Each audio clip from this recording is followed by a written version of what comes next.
Hi, Dan here from Fret Success, and I'm going to take you through the F9 chord. It's quite a jazzy one and probably one that you've never heard of.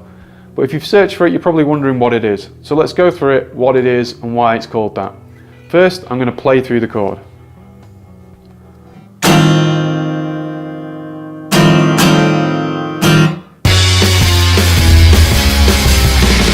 So it's quite a crazy sounding chord, but everything happens here on the first fret.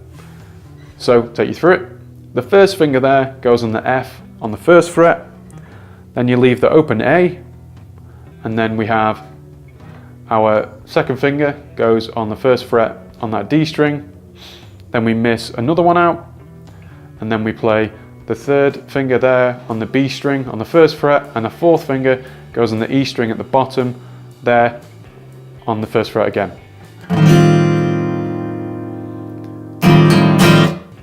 So it's quite easy because all of it's there and you just leave all the strings to ring that you aren't fretting. So what makes this the F9 chord?